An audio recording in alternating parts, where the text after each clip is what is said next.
الحمد لله والصلاة والسلام على رسول الله سبحانك لا علم لنا إلا ما علمتنا إنك أنت العليم الحكيم ولا فهم لنا إلا ما فهمتنا إنك أنت الجواد الكريم.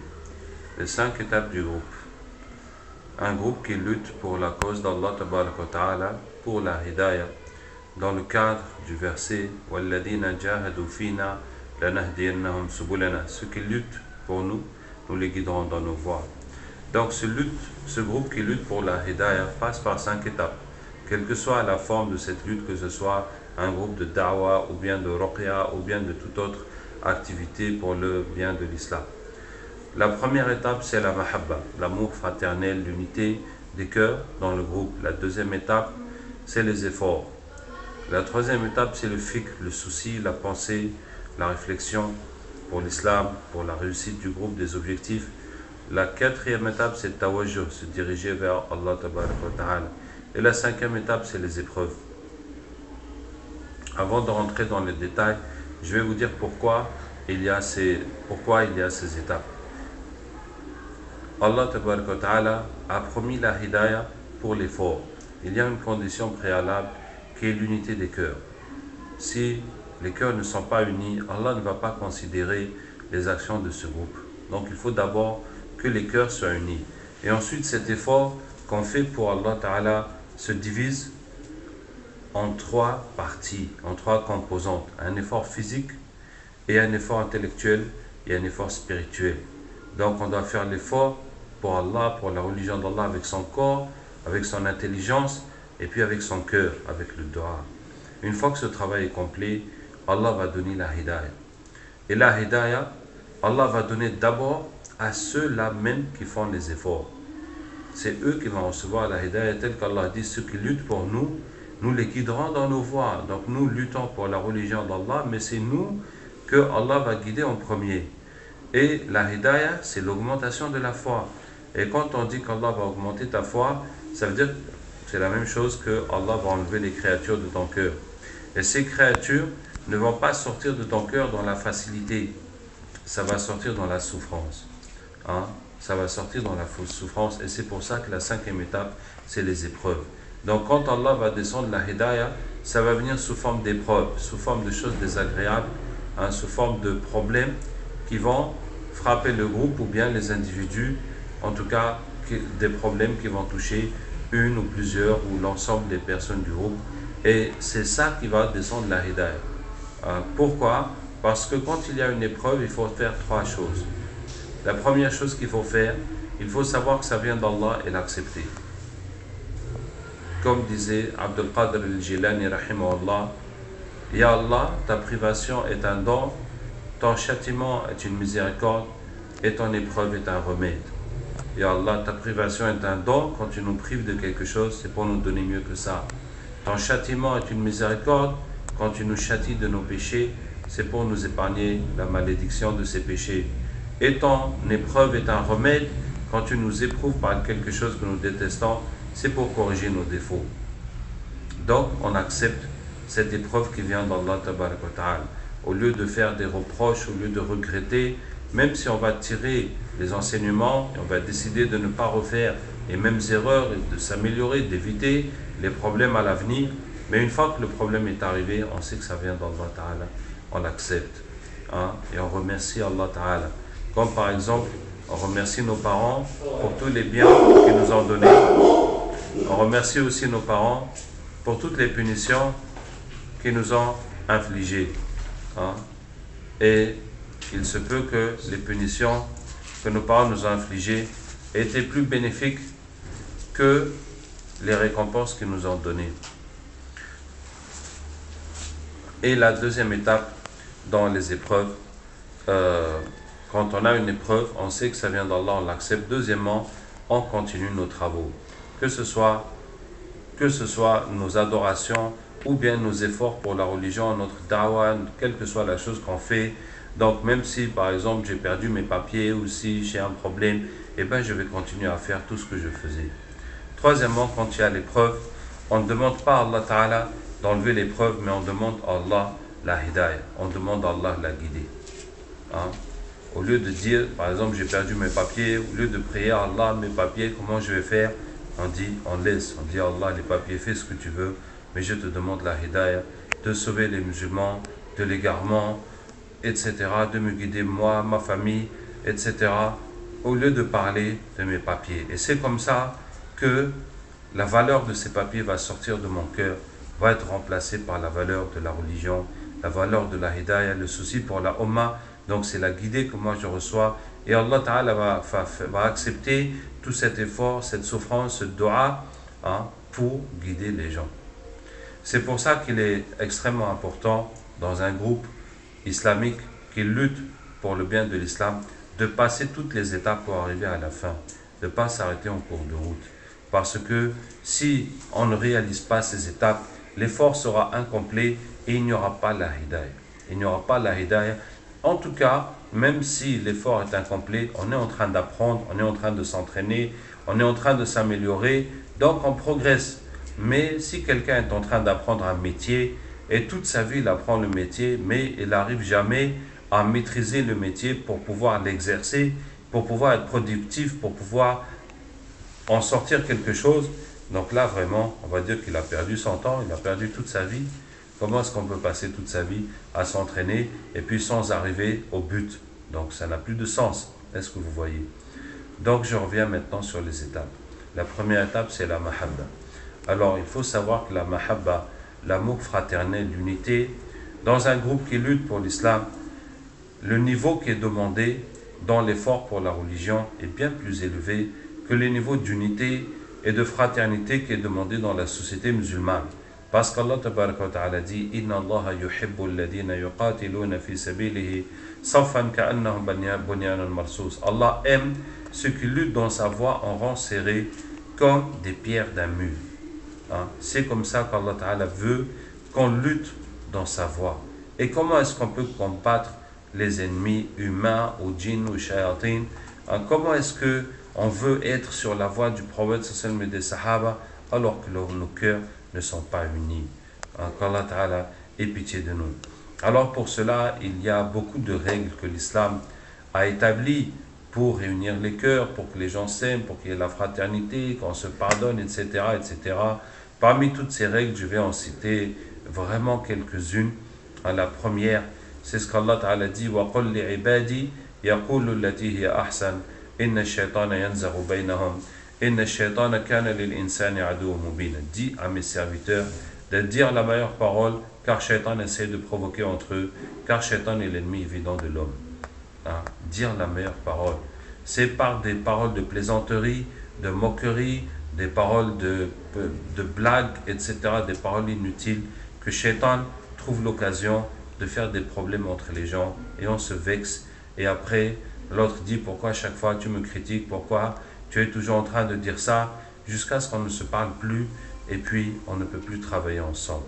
Qu'Allah ait pitié de nous. Donc chacun doit s'efforcer absolument d'appliquer ce hadith du prophète sallallahu alayhi wa sallam.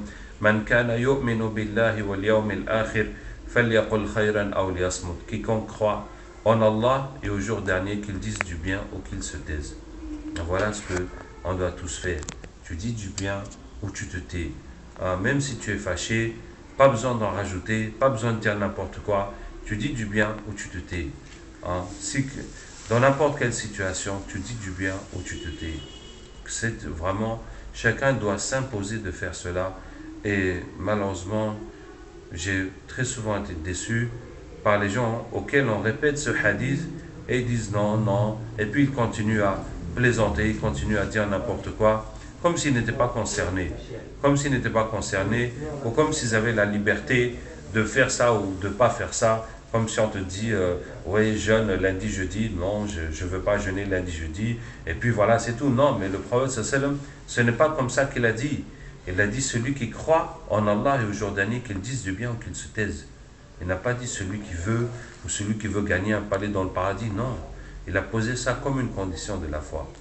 Donc voici vraiment une condition très importante pour l'unité du groupe, c'est qu'on bannit la plaisanterie et les mensonges, même pour plaisanter, même pour rigoler, et les paroles de travers, et les remarques, et et penser, etc.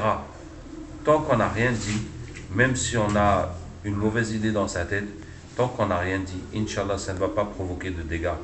Une fois qu'on a dit quelque chose, après, ça devient très difficile de réparer les dégâts. Qu'Allah Ta'ala ait pitié de nous. Donc je vous ai dit qu'il y a juste quelques règles que je vais vous dire au sujet de l'unité. La première, c'est ça. C'est dire du bien ou se taire. La deuxième, c'est le respect et la considération de l'autre dans le groupe. Déjà, Sayyidina Ali radiallahu anhu dit أعظم أكثر أشد الناس تعظيما للا إله إلا الله أشدهم تعظيما لأهل لا إله إلا الله. Les gens qui respectent le plus la parole de la ilaha illallah sont ceux qui respectent le plus ceux qui disent la ilaha illallah. Donc si tu ne respectes pas quelqu'un qui dit la ilaha illallah, tu n'as pas respecté la parole de la ilaha illallah. Si tu as méprisé quelqu'un qui dit la ilaha illallah, tu as méprisé cette parole de la ilaha illallah, donc c'est extrêmement grave. Mais il faut donner beaucoup plus de respect à ceux qui s'engagent pour la religion. Parce que la réalité est qu'ils sont très rares.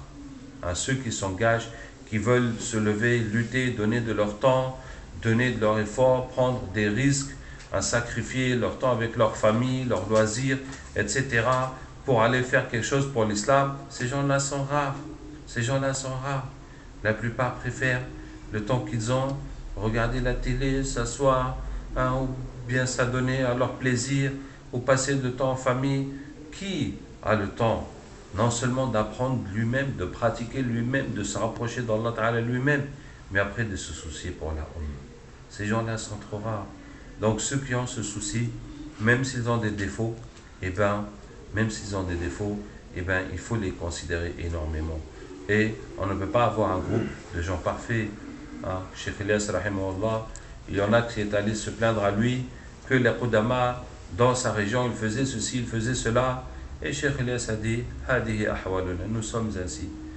Au lieu de dire, c'est qui, donne-moi leur nom, je vais les virer, ou je vais vraiment leur tirer les oreilles.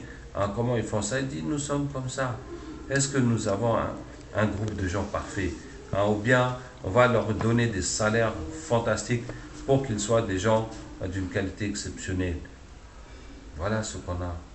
Et on essaie de faire avec et de s'améliorer. Donc, ça c'est la deuxième chose. Il faut savoir que quelqu'un que Allah a accepté, que Allah a choisi pour venir lutter pour la religion, c'est quelqu'un qui a énormément de valeur et qui vaut mieux que ceux qui ne luttent pas pour la religion, que ceux qui ne sont que en train d'adorer Allah tabaraka wa ta'ala. Et ça, Shaitan le sait très bien.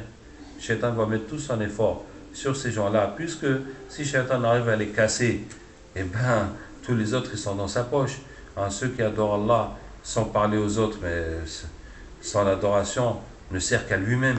Ce sont ceux qui vont lutter et s'investir pour la religion qui représentent un danger pour Shaitan et qui représentent l'espoir de l'islam. Qu'Allah Ta'ala nous aide. Donc voilà ce que je vous dis en ce qui concerne la mahabba. Ensuite, les efforts. Alors, il y a beaucoup de groupes où il y a la mahabba, on s'aime bien, mashallah, on boit le thé, on mange, on se fait ikram, et puis quoi? Et puis on se repose à tout moment. Donc, c'est quoi? C'est le club des retraités.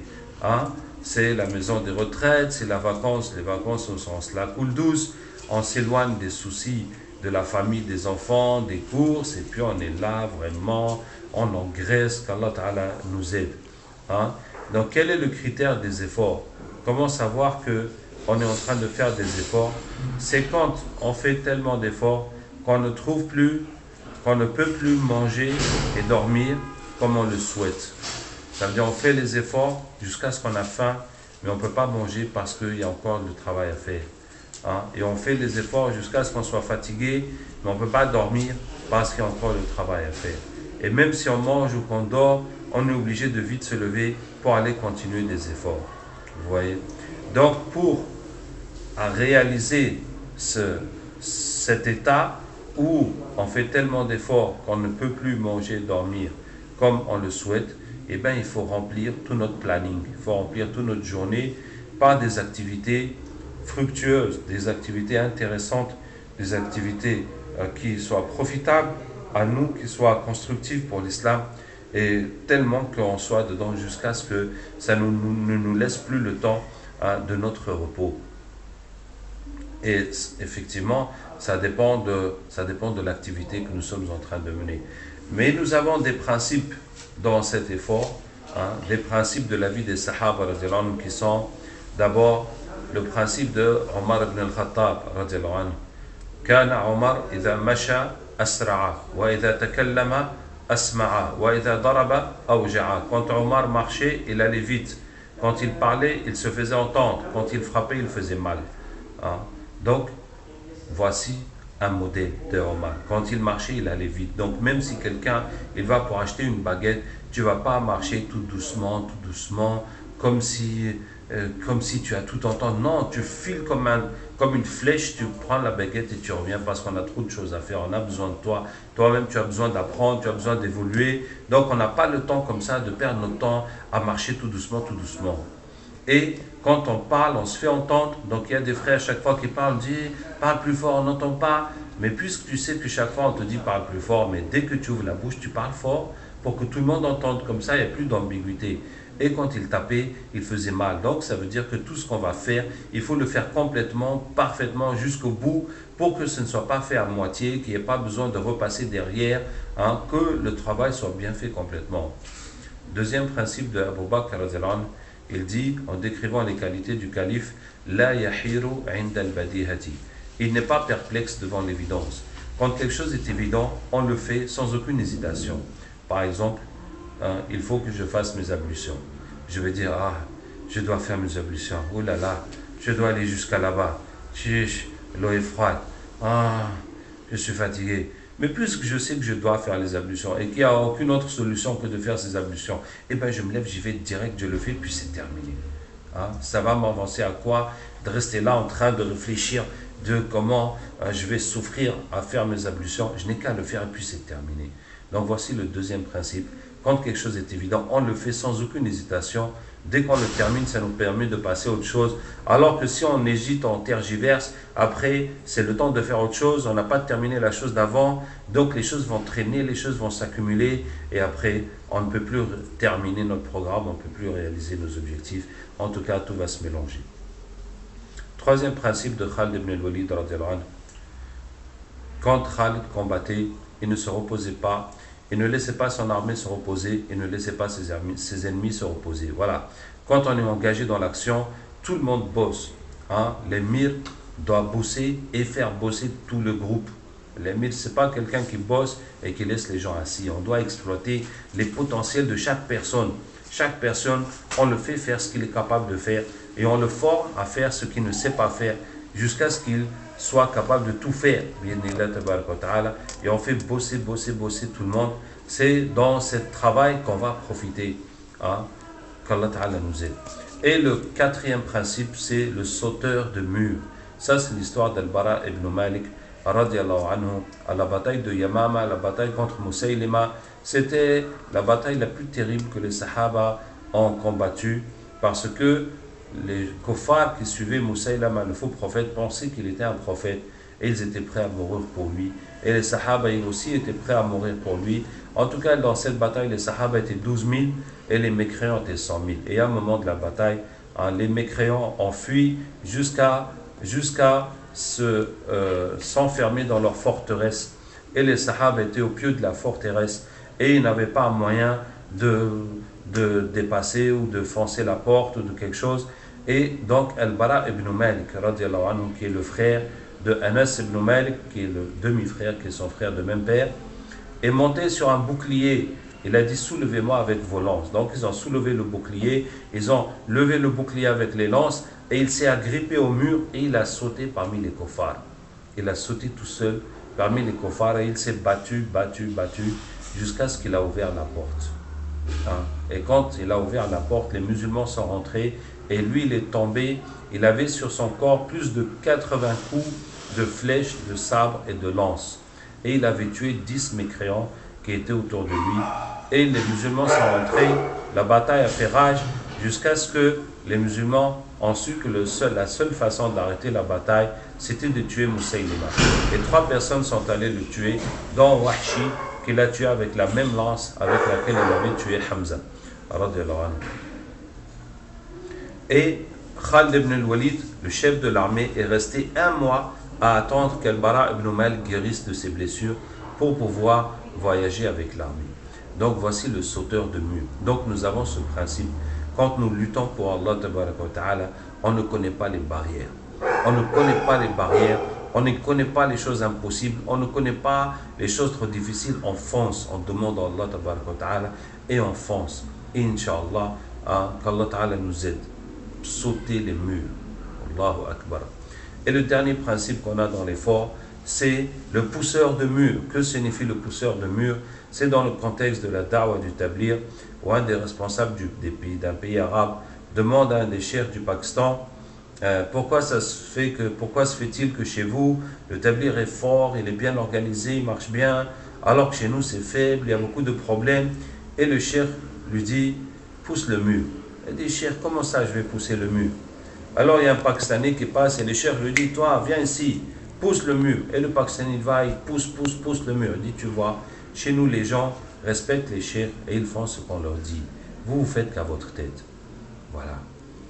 On te dit de faire quelque chose, tu es là, pourquoi, comment, et pourquoi tu me dis à moi, tu ne dis pas à lui, etc. On te dit, tu exécutes. Il y a un temps pour la shura, mais quand on a pris une décision, on dit, tu fais, tu exécutes. Qu'Allah Ta'ala nous aide. Donc voici les principes de l'effort. Ensuite, la troisième étape dans le groupe, c'est le fikr. Le fikr, la pensée, la réflexion, pour atteindre les objectifs du groupe. Et ça passe par deux choses. La première chose, c'est optimiser, améliorer, perfectionner toutes les activités qu'on fait. Donc tous les aspects de notre travail, on réfléchit, chacun là où il est, on réfléchit comment améliorer cela pour que ça aille dans le sens de nos objectifs et qu'on en tire profit, que ce soit fait du mieux possible, etc. Donc ça dépend bien entendu de l'activité du groupe, mais à nous de réfléchir. Je vous donne un exemple comme ça qui me vient en tête. J'étais dans une réunion de l'AGMAO, l'association de la jeunesse musulmane de l'Afrique de l'Ouest. J'étais au séminaire d'ouverture, donc à la cérémonie d'ouverture. On m'a demandé de faire le dua de clôture de la cérémonie. J'ai fait le dua en français. J'ai fait le dua en français parce que, rares sont ceux qui comprennent l'arabe parmi ces gens-là. Et machallah, ce dua en français, quand je l'ai fini, plusieurs personnes m'ont demandé de leur écrire le dua. Et puis, bon, j'ai écrit ce que je m'en rappelais. Et après, j'étais dans un des services du ministère des Affaires religieuses et j'ai trouvé qu'un des responsables avait imprimé ce dua, qu'il était en train de diffuser les copies et de le mettre sur Internet. Est-ce que vous voyez? Parce que c'est une question d'efficacité. À quoi ça sert de faire un dua en arabe où je serai le seul à comprendre et le seul à profiter de ces dua et tous les gens vont dire Amin, Amin, Amin, à part politesse, sans rien comprendre à ce que je suis en train de dire. Vous voyez? Donc, qu'est-ce que je disais? Le fixe, c'est réfléchir à l'efficacité de chaque chose, l'amélioration de chaque chose. Chaque travail qu'on fait, il a un but, il a un objectif. Et il faut le faire de façon à atteindre cet objectif, de façon que ce soit positif et constructif, qu'on ne soit pas en train de faire quelque chose juste pour la forme. Juste pour la forme, non. Cette action, elle a un objectif et il faut la faire bien comme il faut. La deuxième partie dans la réflexion, c'est la shura. Donc, on se réunit, on discute, on débat, on échange pour tirer le maximum, pour réfléchir tous à la meilleure façon de s'organiser. Et là, on va profiter des idées et des expériences des uns et des autres. Donc la shura, c'est une instance de débat et d'échange où on va tirer le maximum des expériences et des connaissances de tout le monde. Qu'Allah Tabaraka wa Ta'ala nous aide. Qu'Allah Tabaraka wa Ta'ala nous aide. Et ensuite, la quatrième étape, c'est tawajjuh, se diriger vers Allah Tabaraka wa Ta'ala.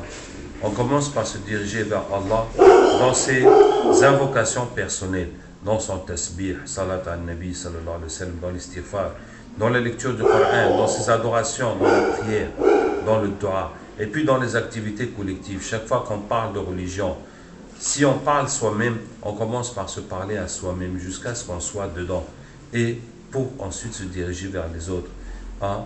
Pour ça, je vous propose ce dua quand on commence à parler Subhanaka la ilma lana illa ma 'allamtana innaka antal alimul hakim, gloire à toi, nous n'avons de science que ce que tu nous as enseigné, c'est toi le savant et le sage. Pour que je me dirige vers Allah Ta'ala, je lui demande sa science, je lui demande sa sagesse, je lui demande ses ouvertures. Et puis, il faut qu'on ait chaque jour un temps de dua collectif. Il faut qu'on ait chaque jour un temps de dua collectif dans le groupe. Parce que si on dit au groupe, les frères, il faut faire des duas, il faut faire des... Les duas, c'est indispensable.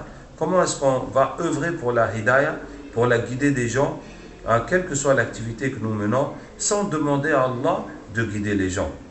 Ça ne colle pas. Ça veut dire qu'on pense que nous-mêmes, à travers nos actions, nous allons guider les gens, que, en tout cas, le fait de ne pas demander à Allah, quel que soit le domaine, ça veut dire que dans notre cœur, on sent qu'on n'a pas besoin de lui.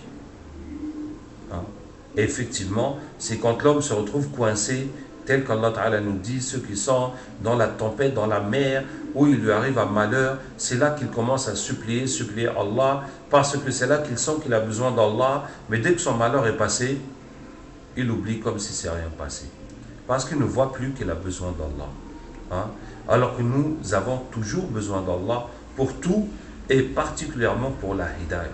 Pour la hidayah pour nous-mêmes et pour toute la ummah. Et nous devons arriver à cela, adorer Allah Ta'ala, la façon qu'on supplie Allah en état de crise, là où tu as un problème très grave, et tu vas prier Allah de t'aider, on doit être constamment dans cette étape pour la hidayah. C'est ça qui est demandé d'une façon constante pour la hidayah. Je n'ai pas besoin de vous expliquer l'état des musulmans et des non-musulmans dans le monde pour savoir que nous sommes en état de crise. Et nous avons besoin de supplier Allah Ta'ala comme si on était en état de crise, mais parce qu'on est en état de crise permanente. Donc même si aujourd'hui tout se passe bien et qu'on n'a pas de problème, etc., eh bien on doit supplier Allah. Et si demain on se retrouve chassé de l'endroit où nous sommes et on va dormir dehors, c'est là qu'on se rappelle que, oui, il faut qu'on prie, il faut qu'on lise Yassine, il faut qu'on se réunisse, il faut qu'on fasse quelque chose. Et alors, même quand on dort et que tout va bien et qu'il y a assez de manger et qu'il n'y a aucun problème matériel, la crise est là. Combien de gens aujourd'hui sont morts pour aller en enfer? Combien de musulmans sont morts sans dire la ilaha illallah? Combien de péchés ont été commis aujourd'hui? Tout cela est montré, exposé au prophète sallallahu alayhi wa sallam, et le prophète sallallahu alayhi wa sallam s'attriste et souffre de voir les péchés de sa communauté. Donc nous sommes dans la crise. Même s'il y a des bonnes nouvelles, on est toujours dans la crise. On n'est pas sorti de la crise. Et on doit prier Allah de cette façon-là tous les jours.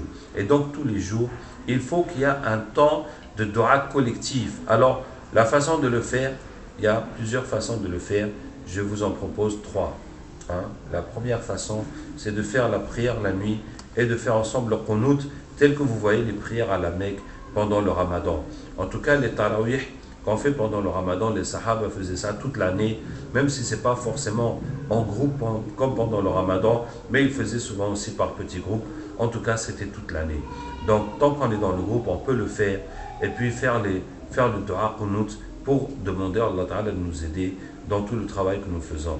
Une autre formule, c'est de lire Yassine à chacun et puis de faire dua collectivement. Une autre formule que les Sahaba faisaient, c'est de s'asseoir en cercle et de faire dua chacun à son tour. Et cette vraiment formule est connue et pratiquée chez les Sahaba, et c'est une chose qui a pratiquement disparu de la Ummah, et je vous invite vraiment à le faire. Vous allez voir que c'est un très grand bienfait spirituel et aussi pour la fraternité. Donc après l'étape du tawajjuh. Donc l'étape du tawajjuh, il faut que ça devienne quelque chose de permanent dans le groupe. Qu'on est en train de se diriger vers Allah en permanence, comme si on a une affaire très grave, comme s'il y a quelque chose de très grave, et puis qu'on est en train, sans qu'on a besoin de te rappeler, de supplier Allah Ta'ala tout le temps, de régler ce problème. Effectivement, notre problème, c'est la hidayah, c'est la guidée de la Ummah, et pour ça, il faut qu'on soit en état d'alerte permanent. Qu'Allah Ta'ala nous aide. Et la 5e étape, je vous dis, c'est les épreuves. Donc quand on fait ces étapes, Inch'Allah, il y aura des épreuves tous les jours. Il y aura des épreuves tous les jours. Et ces épreuves quotidiennes, ça va être pour nous une amélioration, un progrès, un changement quotidien, pour qu'on s'améliore, qu'on se rapproche d'Allah Ta'ala Et cette amélioration, cette souffrance, cette patience pour Allah Ta'ala, ce sera la cause de la hidayah, de la guider pour les gens et de l'avancée de notre travail. Subhanakallahumma bihamdika. نشهد أن لا إله إلا أنت نستغفرك ونتوب إليك سبحان ربك رب العزة عما يصفون وسلام على المرسلين والحمد لله رب العالمين